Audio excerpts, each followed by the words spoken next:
City. I'm Simon Cooper from Business West, one of the sponsoring organisations behind the Festival of Ideas and the Cultural Development Partnership. Looking forward to a fascinating discussion on the future of Metro Devolution, which we'll do in 3 stages. We'll start off with a couple of world experts telling us how it is the world over. The first thing I've gleaned from talking to them is it's just as confusing in other countries as it is here, so that's good.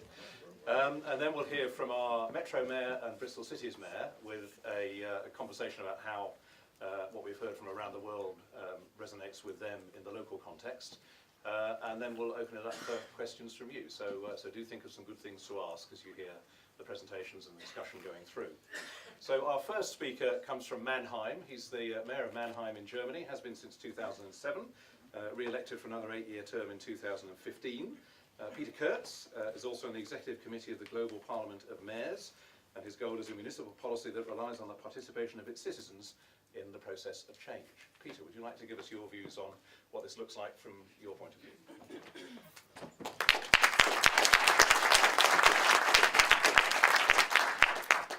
Thank you, Simon. And it's the first time that I'm introduced as a world expert.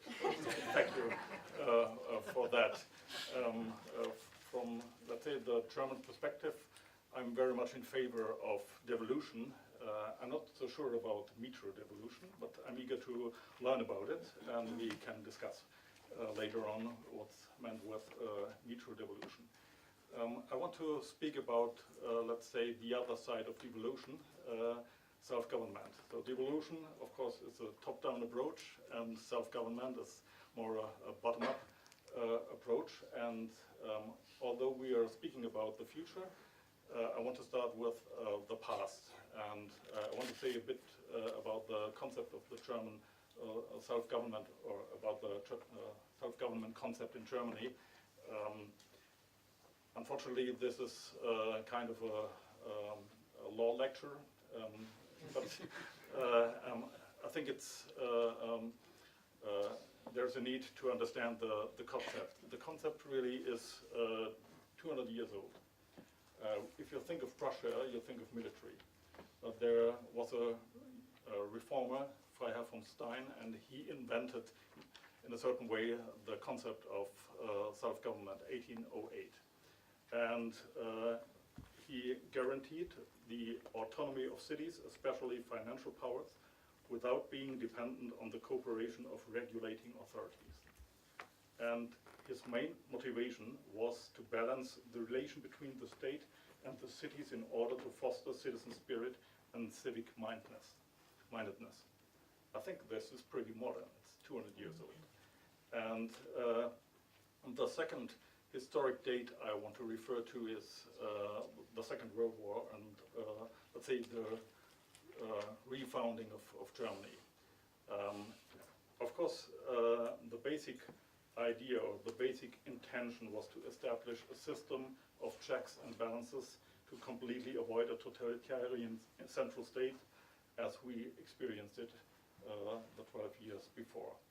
So in 1949, with the Constitution, our Grundgesetz, in Article 28, the local self-government is guaranteed. And of course, we have a very decentralized system with 16 states. You have to have in mind.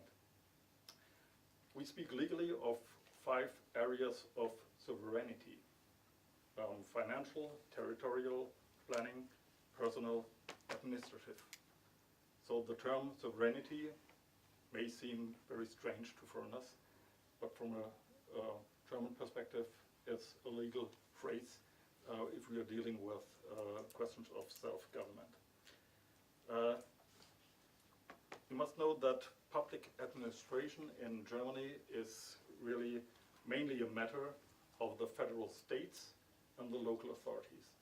If you come to Germany, it's you have a higher probability not to meet a civil servant of the central state. Besides the custom or border control, or there's the employment agency. These are the administrations within Germany which directly are connected to the federal state.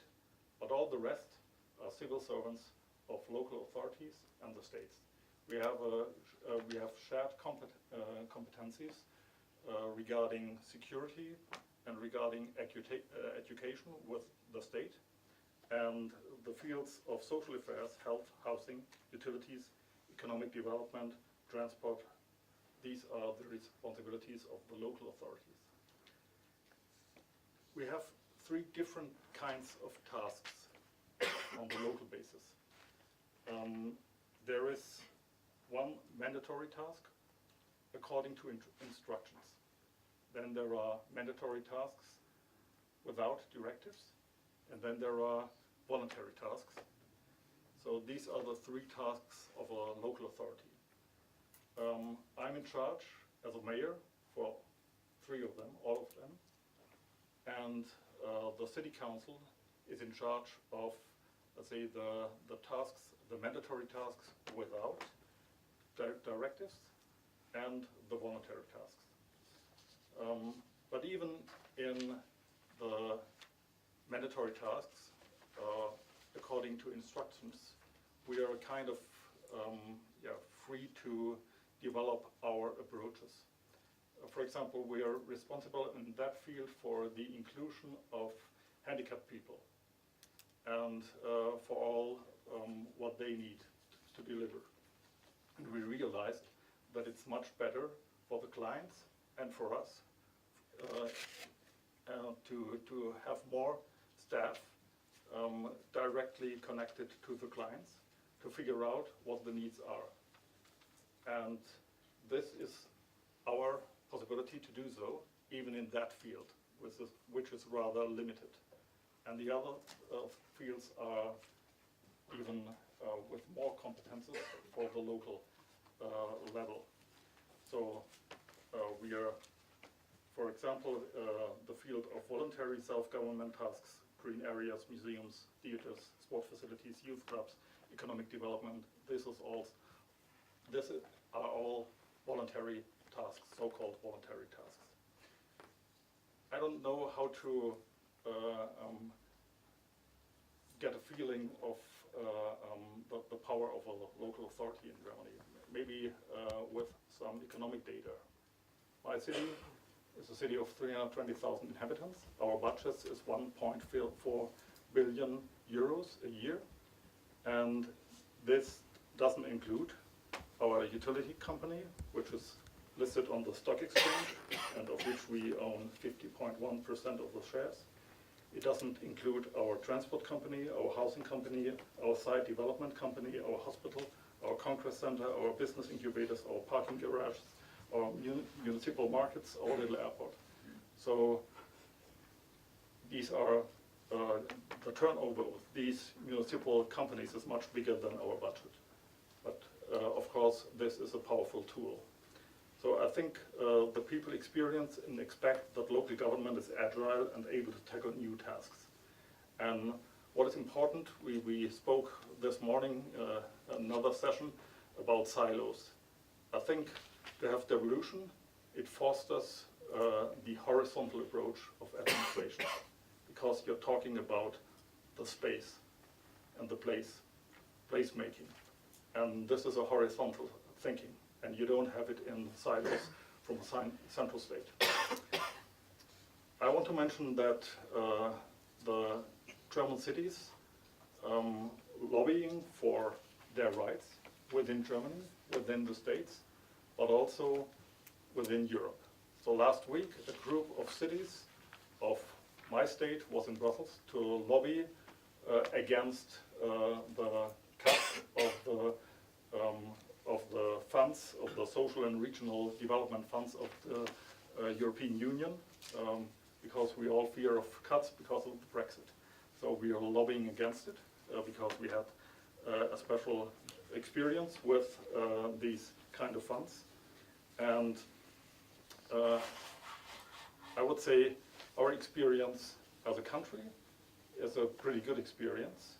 So you could ask yourself, is this effective to have 16 states and to have all these local authorities, around 1,000 each state? And in the end, I would say at least it doesn't do any harm to the economic strength. And if you put it the other way around, and if you look closer within Germany, there is maybe a connection between the self-government rules of the states and the economic success. So, for example, the long terms, you mentioned my term, 8-year term, and powerful position, and the city is able to tackle different tasks. This is maybe a concept which is really related to also the economic process. And of course it's related to democracy. And there's another intention or a basic finding I want to mention of Benjamin Barber. He describes in If Mayors Rule the World that local executives exhibit a non-partisan and pragmatic style of governance that is lacking in national and international halls of power. And so this maybe is another reason to strengthen the local government. During the process of European integration, I just want to mention that in the Lisbon Treaty, the idea of subsidiarity and the idea of local self-government is acknowledged in the Lisbon Treaty.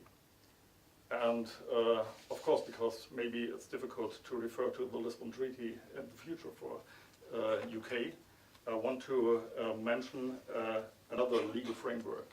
Is the European Charter of Self-Government. The United Kingdom signed this charter in 2009, and it's not related to the EU, it's related to the European Council. So I just want to quote it because I think it's interesting to see what your government signed. The principle of local government shall be recognized in domestic legislation and, where practicable, in the Constitution. Local government denotes the right and the ability of local authorities within the limits of the law to regulate and manage a substantial share of public affairs and affairs under their own responsibility and in the interest of the local population. Devolution is necessary to fulfill the demands of the Charter because it's that their public responsibilities shall generally be exercised in preference by those authorities which are closest to the citizen. Allocation of responsibility to another authority should weigh up the extent and nature of the task and requirements of efficiency and economy. Powers given to local authorities shall normally be full and exclusive. They may not be undermined or limited by another central or regional authority. This is, these are some quotes of the European Charter, and I think it's important to know this and to use as cities the powerful language of rights. And this is a powerful language. So just one last remark because I'm out of time. I think cities are global actors, and this is another topic I'd like to mention, and you mentioned that we are together with Bristol and Mannheim as, let's say, founders of a global parliament of mayors, to realize that the idea of independence, the idea of the nation state as an independent entity in an interdependent world is not fitting our needs anymore, or not only. So it's important that cities have city-to-city cooperation and that we have kind of a city diplomacy. So if you strengthen cities, I think it's a way to a better city and it's a way to a better world. Thank you.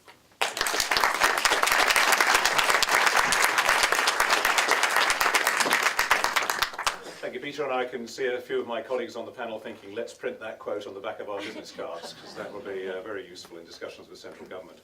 Our next speaker to set the context is Alaina Harkness. She's a fellow of the Brookings Institution, works on the project on 21st century city governance, and is based in Chicago, which has an interesting link with Bristol, because of course it was the 1909 Chicago plan which inspired us here to do the Bristol 2050 plan, which Business West and the Cultural Development Partnership led on, and which we're still looking at as ways of thinking about what blue sky thinking in a city might lead us to. Alaina, come and give us your context.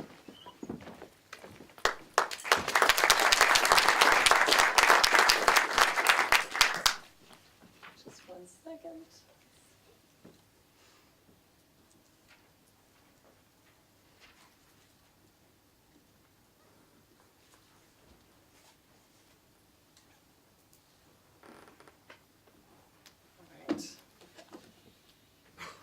Terrific. Thanks, everyone. It's so good to be here. And thank you, Simon, for drawing that great connection between Chicago and Bristol. I love to think about that. The Burnham Plan was very important for us, and it's great to be in another city that takes long-term planning and visioning so seriously. So it's very exciting to be here. I want to take you through a bit of the U.S. context for mayoral powers. We're fascinated by the devolution movement that's happening here in England, and I'm very interested. I've been following the Metro Mayor's work, so it's been terrific to be here, to meet my very first Metro Mayor in person, and of course to be here with Mayor Rees, who's been such a leading visionary for Bristol. I've been working on a paper at Brookings that's actually going to be released next week in Paris at the City-led conference with support from the Bloomberg Philanthropies. But we've been really looking at this question of what defines mayoral powers for this 21st century. What do we know about them? What do we need to know to make them succeed, to help them lead cities? And it's an important question that in the course of our research we found we really didn't know very much about at all, considering how many people are under sort of the care and stewardship and leadership of mayors. So it's been a fascinating kind of small project. I hope you'll all take a look at the paper. I'll highlight some of the findings today, but it's quite appropriate in the context of this conversation about the future of devolution. So I want to start by setting just a little context that's broader than the United States. And this comes from I'm previewing another book by my boss, the head of my group at Brookings, Bruce Katz, who has a book coming out called The New Localism. And so this is his framing. Power is shifting downward from national governments to cities and communities. Resonates with what Peter said, horizontally from the public sector to networks of public, private, and civic actors, and globally along circuits of capital, trade, and innovation. This new locus of power, what Bruce calls the new localism, is emerging by necessity to solve the grand challenges characteristic of modern societies. And here's the list that you all know: the challenges of economic competitiveness, of social inclusion, generating more opportunity, renewed public life, diversity, and of course addressing the pressing challenge of climate change and adaptation to that. So it's framing that applies wherever we are around the world. The challenges differ in the United States. We are clearly facing some challenges from our federal government that are different than they were before. There's populist movements that are familiar to you here and also to us there. So context varies, but I think by and large, there's the key part of this that I want to point to is the necessity, which mayors have always had to lead out of necessity regardless of the conditions that they're leading under. And so this new localism framing just points out some of the new norms and tools that we think need to be established in order to help cities lead. So they're focused on growth, figuring out how to grow in ways that are sustainable, just thinking about the environment, innovative and also inclusive, so thinking about social justice and distributional impact, governance structures that are multi-sectoral and entrepreneurial. Obviously, public-private partnerships are key to running cities these days. Thinking about how to create those networks is essential. And then financial tools that enable cities to raise revenue and benefit from growth. So I'll come back to these later, but this is this new localism framing that I think is setting the context for devolution and setting the context for this quick deep dive into what mayors specifically can do. So to provide a little bit of context on the US, like Germany, we are a federal society. The Constitution of the United States and the Bill of Rights sets out that all powers not granted to the federal government go to states, basically states and to the people. And it was of concern to the people creating the United States of America that we had limited federal government and very limited powers there. So what you get across the United States in terms of mayors and their power and cities and theirs is a completely heterogeneous, diverse environment because states all determine what cities and local governments are able to do. So it looks very different across our 50 states. This just shows that there are actually completely different forms of government across some of the largest municipalities in the United States. Of the nearly 20,000, the form that's most common is actually not the form that we know and think of as the strong mayor. It's the council manager, which is a city council elected from the people, and then a very professional manager who is appointed to carry out the executive functions of government. And so when we think of a mayor, we often think of a very sort of charismatic leader who is able to do a lot of things. It's the strong mayor model that we often hear about. But in fact, the majority form of government in the United States is not that at all. Now, in 35 of the 50 largest municipalities, it is the mayor-council form. So that's part of what contributes to the sense that that's the only kind of mayor there is. It's because it's in these large cities where you often do have what we call sometimes, incorrectly I would argue, but we call the strong mayor form of government, where there is a directly elected mayor, which you have here, both in your local government and also now for the metro region. But I just want to give you a sense that it's a very heterogeneous layout. It varies within states and across them. And so with this diverse environment comes a diverse set of challenges in learning how to manage them. This is just a brief sort of outline of two large US cities that both happen to start with P. The Philadelphia model, which is a mayor-council system. So it shows the 17 members of the council who are all directly elected. And then pointing out some of the different ways we think about mayoral power. So there's legislative powers, right? There's the power to actually make and create laws. Then there's the executive powers to develop a budget, to develop and set a city strategy, this vision for the city and where it's going to go. And then sectoral powers, so figuring out transport, figuring out workforce development and economic development. These are the things we kind of tend to think about as the issue domains that might drive our cities. And they're diffused across the spectrum of government in Philadelphia, but the mayor more or less has control over executive sectoral powers. Education is a little bit of an outlier because there are separate commissions. This is another thing that makes local government very challenging to understand and manage in the United States. There's thousands and thousands of other kind of commissions, bodies, management authorities, all kinds of things that have jurisdiction that overlaps with cities but may not be at all contained within cities, and so coordination is a perennial challenge. I'm sure this will be familiar to some of you too. So in Phoenix, example of a large city that uses the council manager system. So again, elected mayors of the council, the mayor is one among equals in that council and appoints a professional city manager. So there's a pool of this sort of talent of professional managers that might rotate from city to city. You might be a city manager in a city that you didn't grow up in, which that's less of a likely path, I think, for a mayor in some of these places. But the idea is that they're professional posts. They control budget, strategic planning, and some of these key sectoral powers. But the executive powers may be split. So this is just a sort of highlight to say there are very different ways of managing cities in the United States. So in the course of our research, one of the drivers, the reasons we started this project is because we started to notice there were challenges to city charters underway in a couple of different cities. It wasn't getting a lot of coverage, but Baltimore was one that a couple of years ago, their city council basically said, we should take some powers away from the mayor. We don't like that this mayor has control over the budget and setting strategy, and we actually think she should not be able to appoint some of these key posts anymore. Let's change the city charter and take away some of the powers of the mayor. And it was a fascinating moment because not very many people were paying attention to this. It was sort of like, do we care? Like, what does that even mean? But in fact, it's consequential. But the other question was, what would it matter if you did change it? Would the formal powers of mayors, is that the best way to figure out how to kind of lead the city better? Changing the city charter, changing the form of government, or are there other things that we could do to lead just as effectively?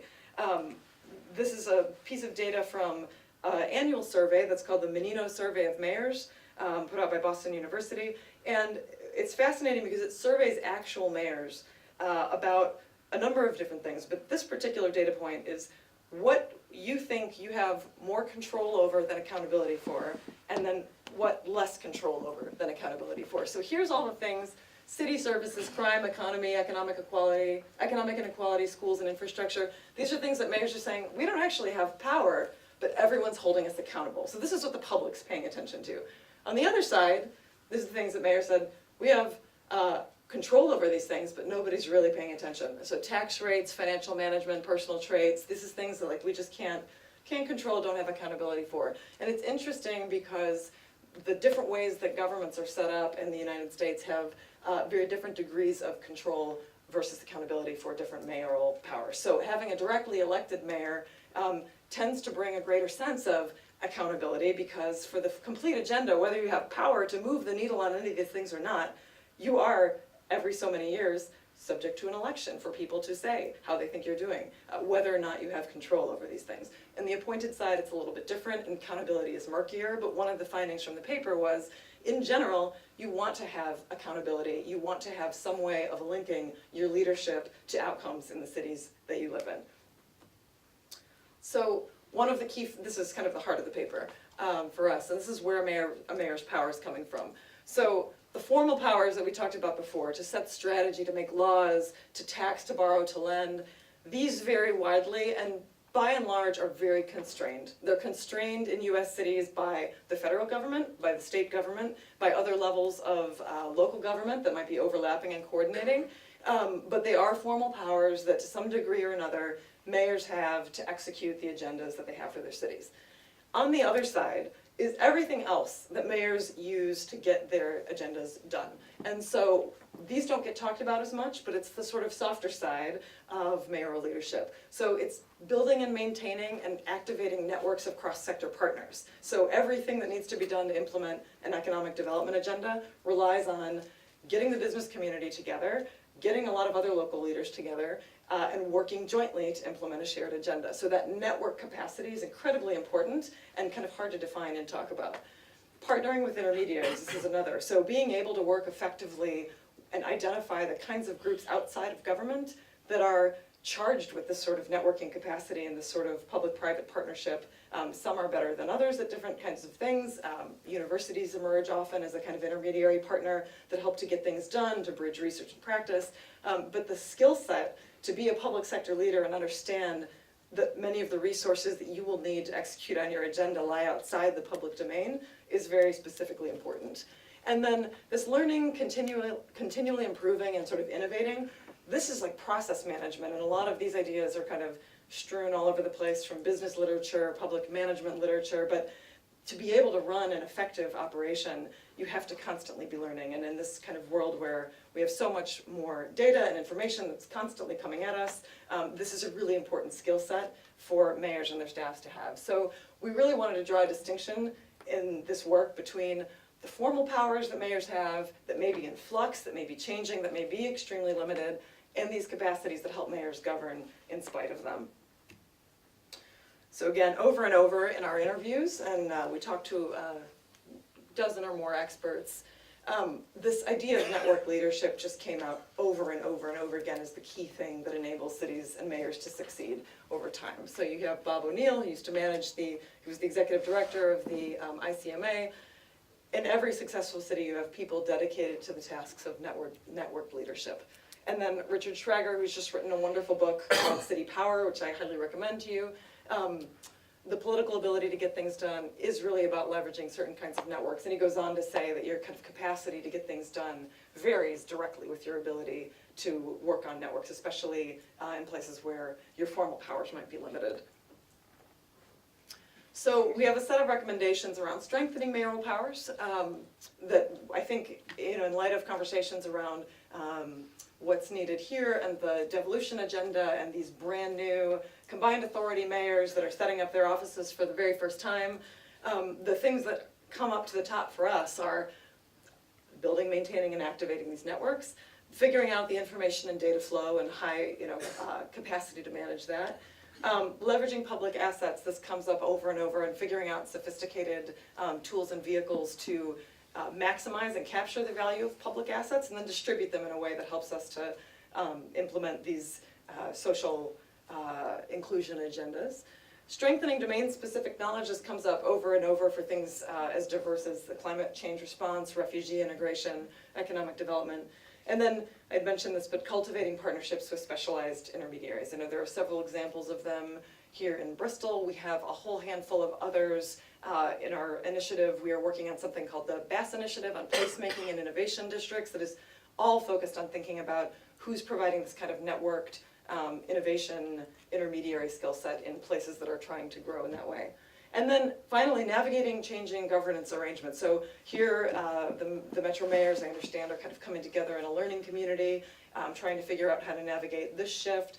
We are tracking some of these changes that are going on all around the world, in places as diverse as Senegal, Chile. There are all sorts of places where governance arrangements for cities are in flux. And either they're getting more power or being constrained in sometimes troubling ways. So tracking this is really important, and understanding this in a more nuanced way. I think there's a lot of space to do more work, and so we hope this will just be a beginning conversation starter and kind of scratching the surface, and hope there will be a community of people interested in diving deeper with us along the way. So with that, I will turn it over to the rest of the panel, but thank you for letting me set the context. I'm going to take the chairman's prerogative now just to flip back to that slide, because I think that might make a very useful background for the discussion we're now going to have with two of our elected mayors from here. So thank you for putting those thought starters up on the screen. So our next section, which will run for 10 minutes or so, is with the people who are responsible for doing this round here. Tim Bowles, only very recently elected as the what we call the Metro Mayor in slang terms. Do you like the term Metro, or do you prefer West of England Combined Authority? Combined Authority. Metro sounds funky, anyway, we'll take it that way. Elected only in May as the Metro Mayor, the West of England Regional Mayor. Previously, we were talking over lunch, and lots of experience in working as a councillor, also enjoying a successful career in sales and marketing. So a very broad base before he came to this particular task. And then operating at the Bristol City Region, we have Marvin Rees, who was elected rather. It's always difficult to remember when people were elected, because you seem like you've been around forever. But anyway, elected Mayor of Bristol in 2016, worked as a broadcast journalist, worked for the NHS, was on the Yale World Fellows Programme, and has a master's degree in global economic development. So, gentlemen, if you'd like to come and join me on the panel here, we'll have a discussion about what stood out for you from the two presentations we've just had. Do come on the comfy chairs.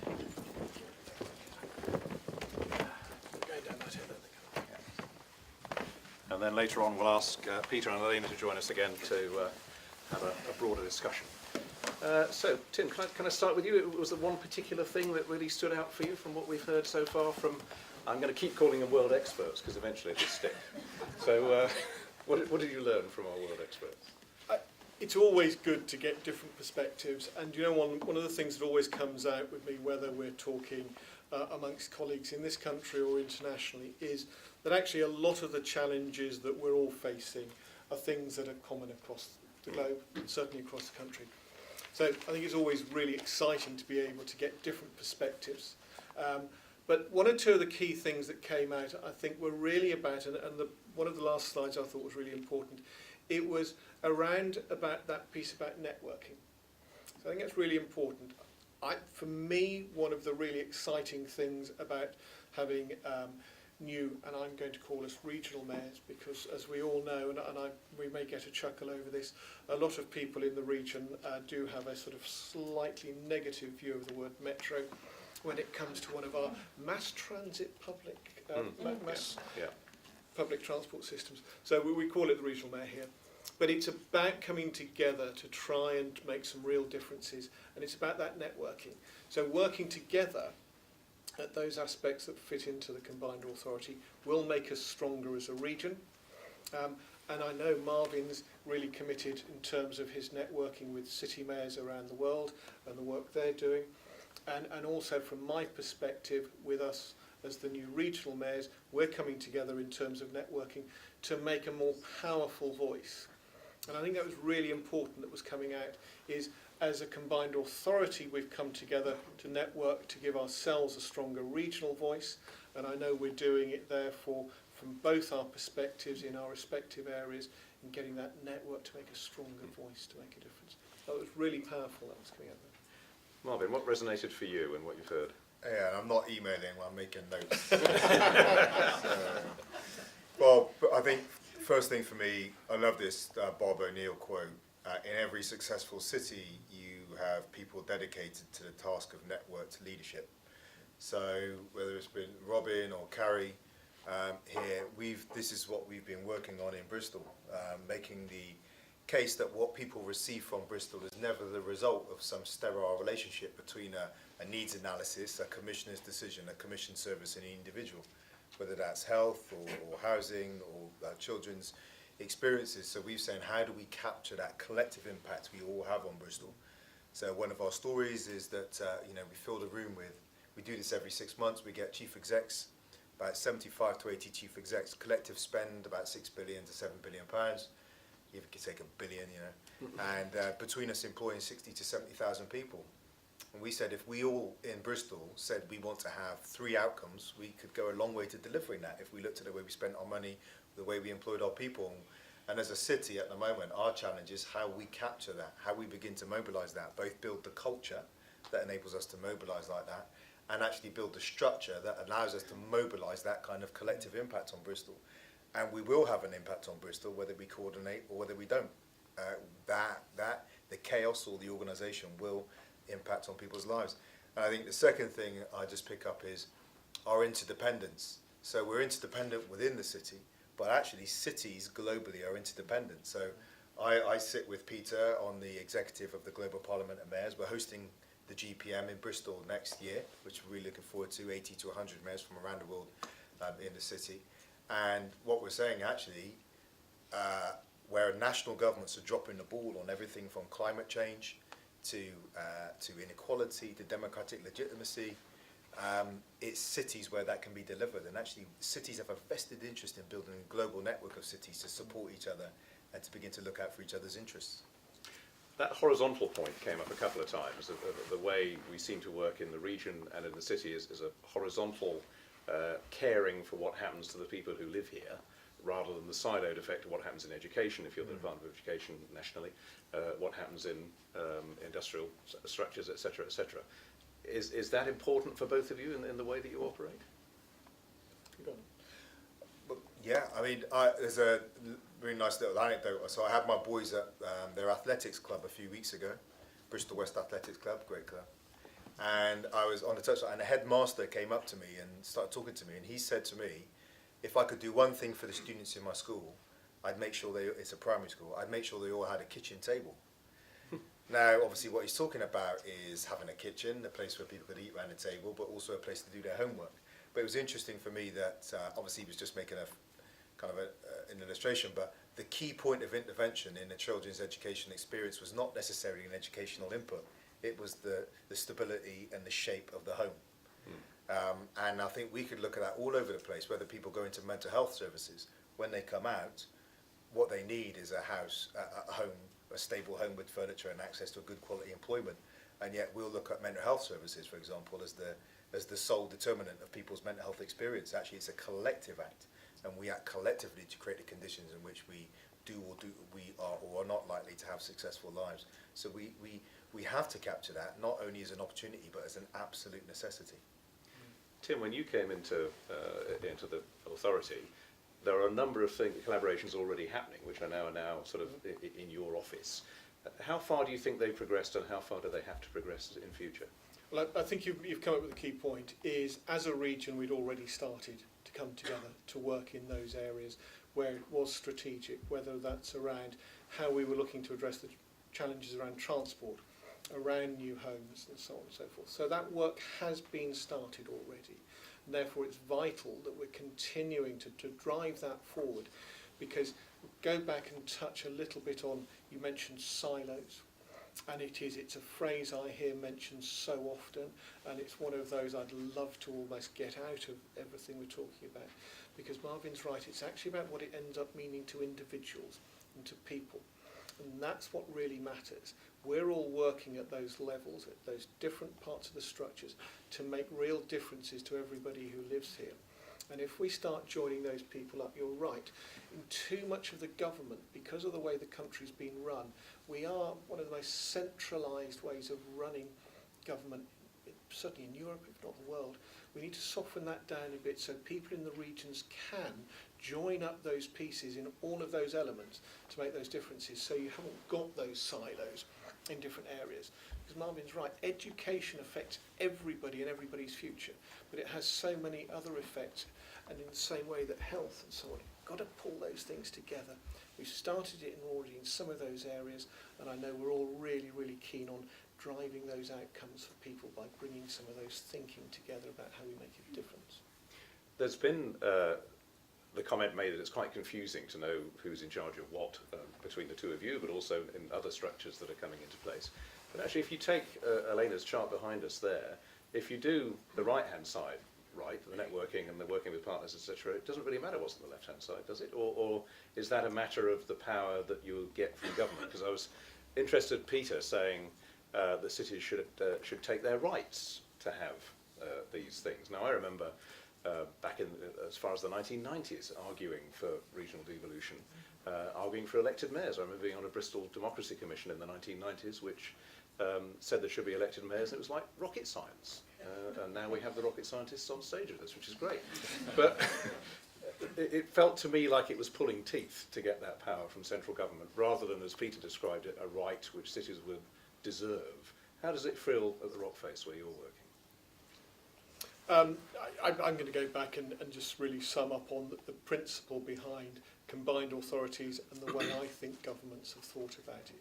It's about allowing the people in the region to make decisions about those things in those key areas that affect this region.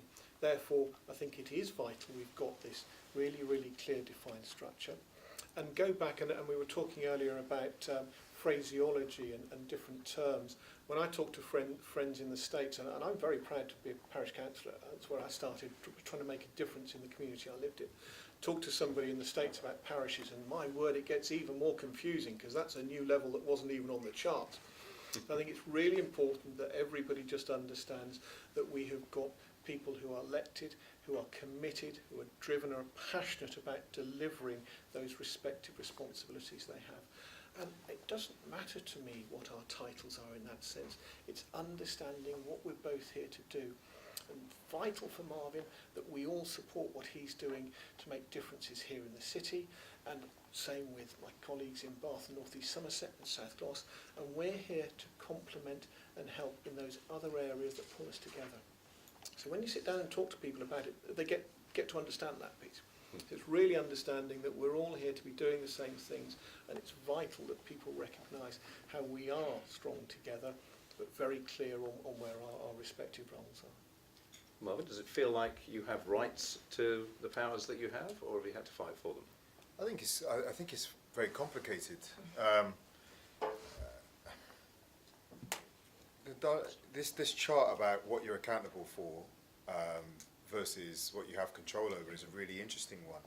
So, for example, the National Health Service, right? They're merging the CCGs. This is a massive shaper of life in the west of England and Bristol. This is a London decision.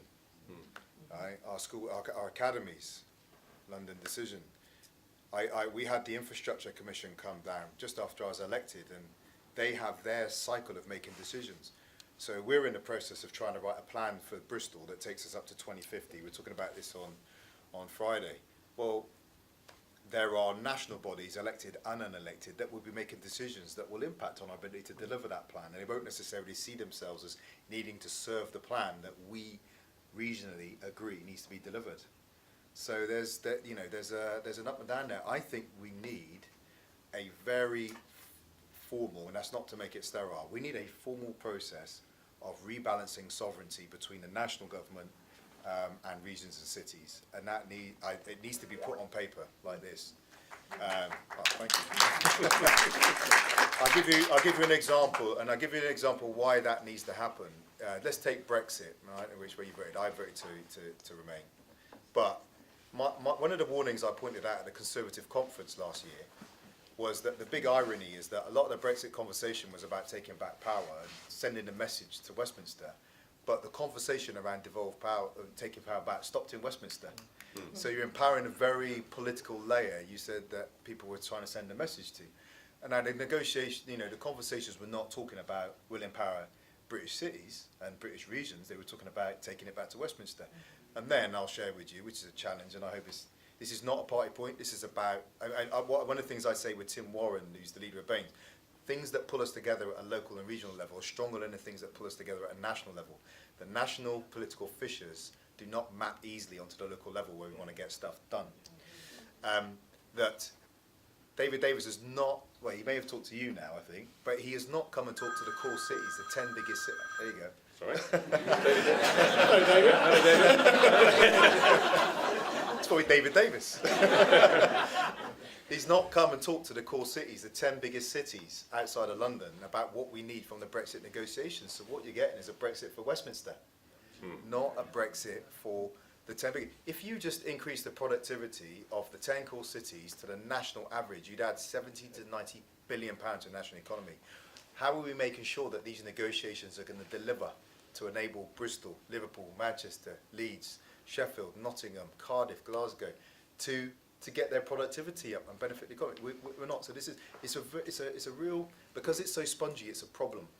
It can be it can be offered out to us, and we may get it, but it can be withdrawn just in a matter of not even thought. I don't think it's necessarily thought of, and that's a real challenge. So the treaty that Peter was reading out, which we signed, I got it right in front of me. yeah, you don't see that being followed by a national government, or it's there and they're ignoring it? What's the context there? I think there are supporters of this. I think Sajid Javid is a decent guy and is sympathetic. And sorry, what's our former cities minister? I should know. Robin, what's the former cities minister? Grant?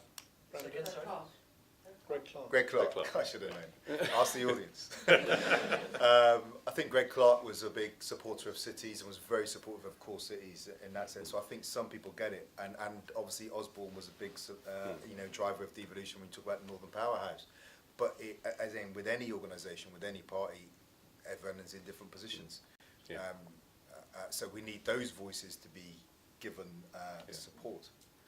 I will ask the audience in a minute for your questions, so do have a think about that. But before we conclude this little conversation, if you could press a button and have one thing, if I gave you a mayoral magic wand, what's the one thing you would change? And I do that deliberately as a very broad question, so you can choose whatever you like. Who wants to go first? Go on then.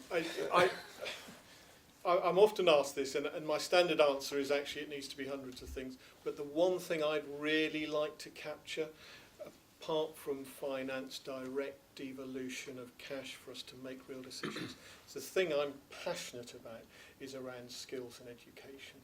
And I want to be able to go and talk to primary school children and people as they go through their entire working lives and make real differences in terms of how we're educating and skilling people.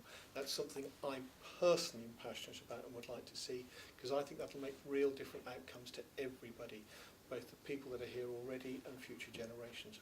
That's very much a personal thing. We haven't got around to discussing these sort of things yet. Marvin? Yeah, one wish. I worked out when I was a kid, if I had one wish, I'd ask for three more wishes. Yeah. Obviously, not in this occasion, we can't do that. I suppose there's a cultural thing for me, in that I feel that central government see local government as servants of central government. We are to work to them. They set out a set of criteria. This happens in national funding organisations as well. We set out a criteria we want to see, and you jump through hoops proving how you're going to deliver what we want. And then we might give you some money to do it. So I said, before we ask for financial independence, I'd ask for that. I don't want it to be inverted, because Patricia DeLille, who works with myself and Peter, Patricia's the chair of the Global Parliament of Mayors, Mayor of Cape Town. Just a few weeks ago in Stavanger, she said, it's not tiers of government, it's spheres of government.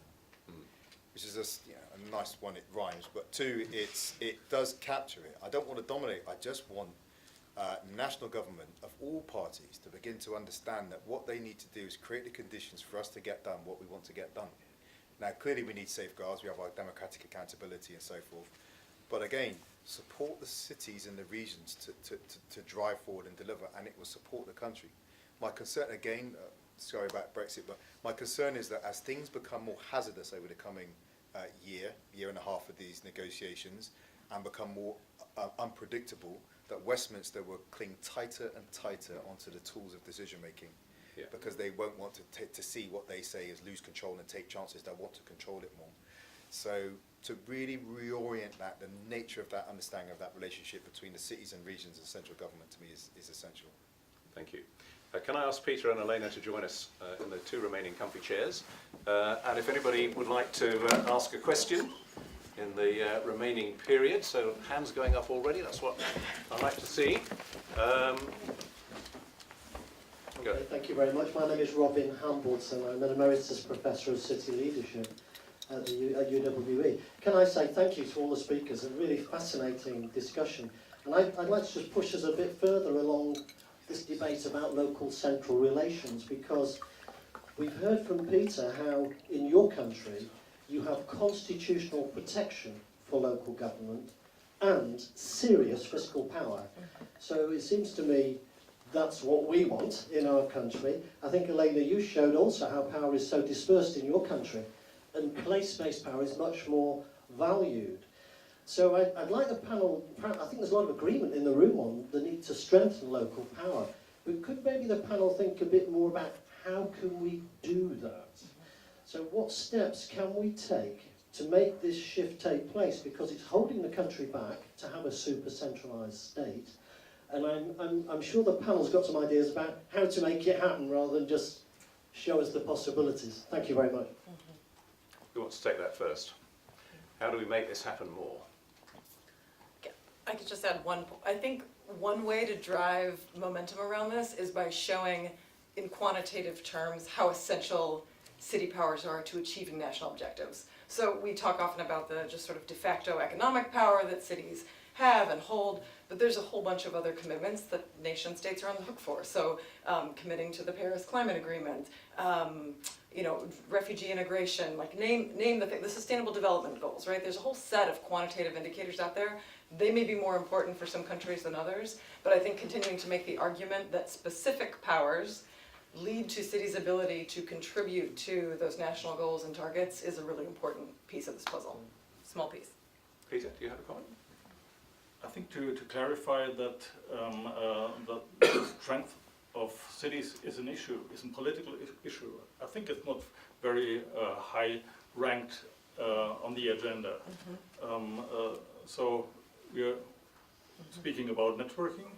So I think in combination with to get an awareness of journalists, of scientists, of the public and of all of our citizens regarding these questions, I think it's important. And the struggle is not over, of course, in Germany. For example, right now we have a shift after, let's say, a few years of recognizing the cities as partners, which is not as easy because from the federal government, because we are belonging to the states. So our partner is the state. And the federal government now realized that they need cities more, and we discussed, of course, during the refugee crisis, and now because of the diesel scandal and pollution in the cities, now there was a round with mayors at the table of the chancellor. This was rather new, so there's still things to do also in our country, and now we have a shift back, let's say, to because of the recent elections and the populist movement to, let's say, the more rural areas, to foster them and maybe to neglect the city. So it's not only about local government, it's especially also about the power of the cities, and to realize that cities are the driving force in many of the questions which are on the table on a national level and on a global level too. Thank you. So there was a small forest of hands over there. Gentleman with the beard on the very end. Hi, thanks. It's Sean Williams here. I'm Friends of the Earth's regional campaigner for South West England. Good to hear Dieselgate mentioned. That's one of the things I'm really active on at the moment, is trying to help Bristol tackle this air pollution problem, and other parts of the combined authority area, Bath in particular, has a really acute problem, as I'm sure you're aware. It's been great to hear Tim and Marvin, you both acknowledge the gravity of air pollution in terms of a public health emergency. And I just wonder whether you have a kind of shared analysis of where we are now with the government having produced its latest air quality strategy, and the possibility there that Climate Earth might again challenge it. How do you feel about the tools that local government is giving you at both levels to try and tackle the problem? And do you have a sort of shared understanding of what more you might like from government, and are you going back to them and asking for more? Wasn't it national government that encouraged us to drive diesels in the first place? I can't remember that. Anyway, over to you. I mean, these are things that we, as we get our relationship going, across the patch, and as we agree a trajectory for the region and agree a plan that we'll have to lock down. And certainly, we've been working with a group of people, and just to give you a context as to how we're trying to map things out. We've been working with a whole group of people from across different sectors in the city to agree on this plan that takes us up to 2050 with some very key deliverables en route. Some of the deliverables I think are around delivery of infrastructure, kind of life, how would we describe life in terms of mental health, and air quality would be one. And the other is the volume of service we offer, as what we aim to be providing to people at any particular point in time. So for me, I've got to map air quality onto that. What I would say is, it was quite a challenge, because we ended up in quite a challenging situation, because the way it played itself out, we were going to take action around our air quality plan, but because Climate Earth were potentially going to take us to court, what they would have said is you have to do everything you can, irrespective of cost. Well, the unintended consequence of that is that we can't do everything we can irrespective of cost right now, because cost also goes into children's mental health, adult social care, housing provision, drug rehab. So we had to put that back. Not that we lessened our commitment, but we had to take a view on that until other cities catch up with where we are.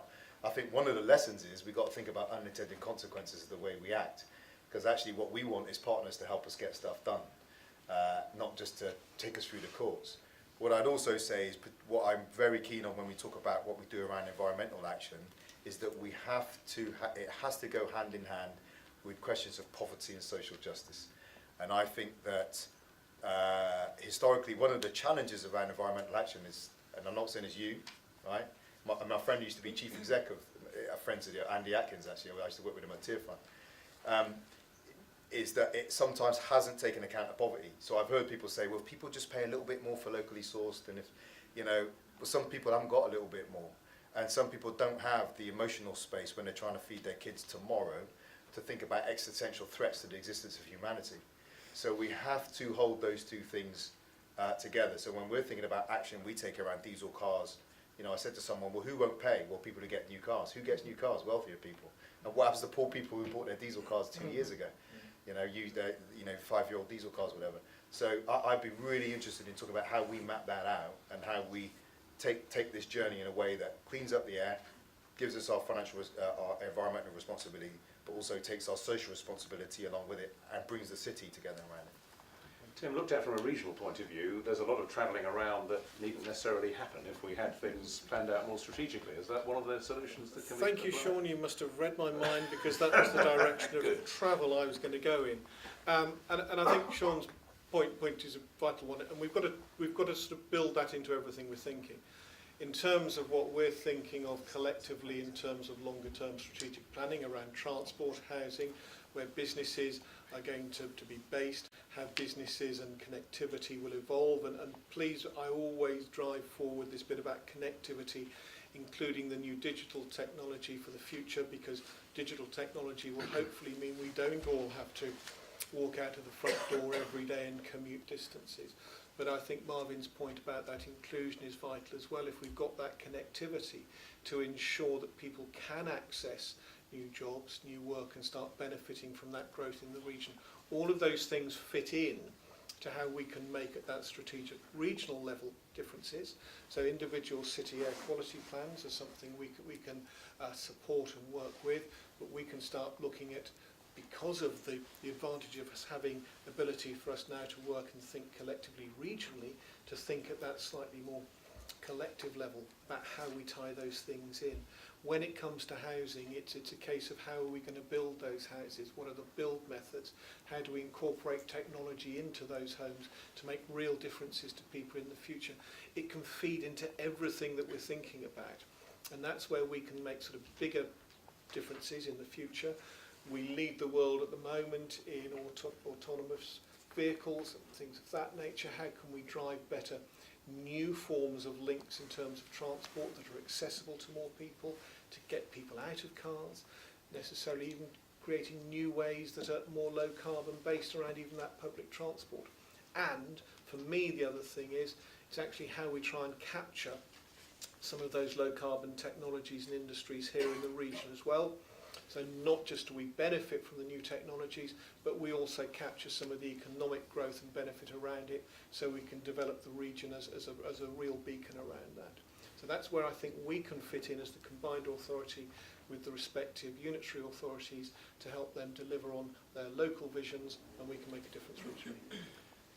Some hands going up at the back there, if we can navigate our way along, I think just past the middle. Gentleman with glasses on, thank you. Just a quick question from RMIT Barcelona. The two speakers from Germany and America have a constitution, written and guarantees. I think there's a bit of avoiding the question there. If the UK is to have a rebalancing, at any point Parliament, based on sovereignty, can take back whatever it wants. There's a constitutional question, and do both of our mayors support constitutional debate or not? Do we need anything other than the Magna Carta?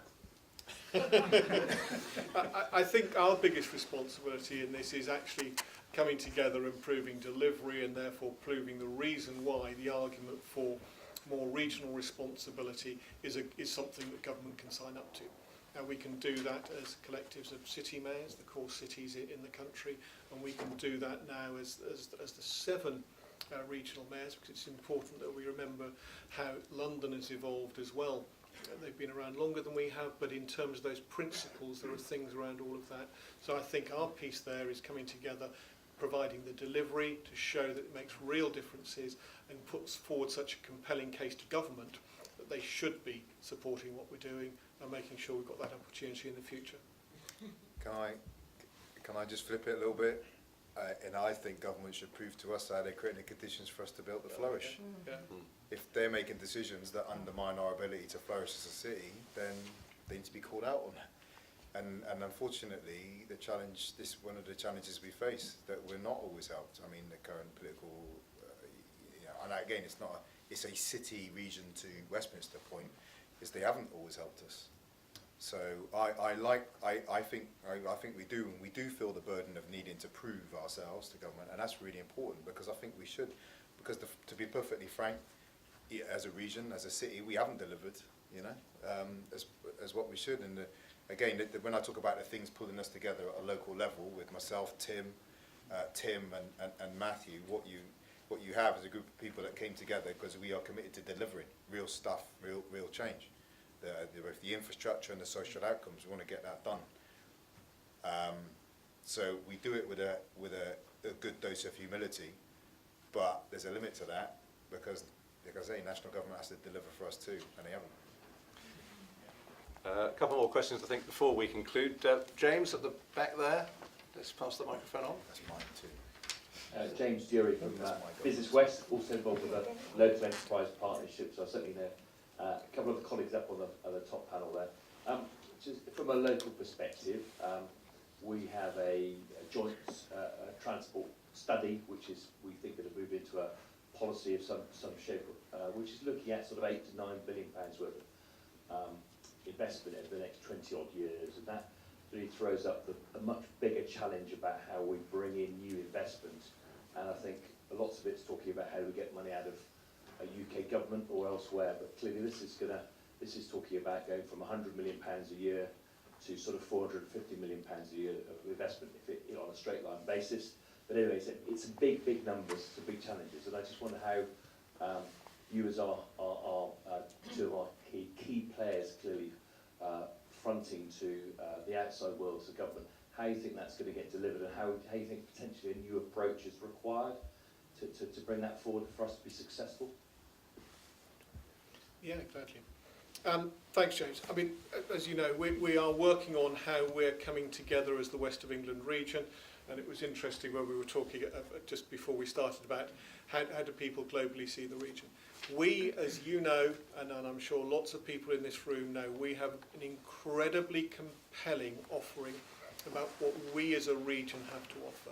We've got brilliant brands, and at the moment I'm going to refer to it as a brand in Bristol, brilliant brands in Bath. Around that is so much in terms of diversity of our cultures, our business, our opportunities. Bringing that compelling piece together, we're already working on how we're using that to drive the potential for additional investment. You know, we're working on things at the moment together to attract hundreds of millions of pounds into the region from government to start delivering on the things that Marvin and I are passionate about, but we're also coming together in terms of how we develop that brand with local business to make sure that we can take that compelling offering both nationally and internationally to drive that extra investment. And I'm always proud to talk about how if you invest in our region, you see a return, whether that's back to government or in terms of business. We've got a brilliant story, we're coming together and making even more noise about it. That's how we drive that long-term, realistic, sustainable investment into the region. That's how we can make real differences. So it was just a few months ago that I was in London, and I had dinner with two lords, one Conservative and one Labour. But it was the Conservative lord who's been very supportive of us down here. Actually said to me, don't have a poverty mentality. You know, he understands the challenges we face as local authorities, but for the right scheme, there's money out there, and he was willing to help us get that money, which is quite nice. So I kind of brought it back. We, like Tim says, we do have a compelling offer. I think we make a massive contribution to the UK economy right now, and we could offer more with the right infrastructure in place to increase our productivity and making sure that we are still connected. I mean, one of the offers I mentioned that next year we're hosting the Global Parliament of Mayors. I mean, right now, as the walls go up around the world, some places literally, we are, at the West of England, offering the UK a gateway to 80 to 100 mayors from every continent. We will be hosting them here. What can we make with that? But we need the stuff in place to be able to properly leverage that and serve the UK. But having said that as well, I think it's really important as well that we don't just, when we turn up to government, I don't want to turn up to government and say, hey, we need £2 billion for this, that and the other. I want to show what we've done something to go and get that money and source it ourselves. And so we do go overseas, you know, whether it be going to MIPIM, whether it be going to China. Some of the stuff that people gets reported in the press as a jolly is actually going in search of the finances to unlock the city. And we need to mature our political conversation around that stuff. Not saying I don't like to travel, it's very exciting. But you don't see much. The clock has beaten us. I think it was, I don't know, it was one of the lords you were referring to, but Lord Adonis referred to the mayors as a collective noun of mayors like these chaps here as a can-do. Is your collective now. So when there's a group of you together, and when we've got the Congress here, maybe that will be a huge can-do that we arrive at. Would you join me in thanking our panel?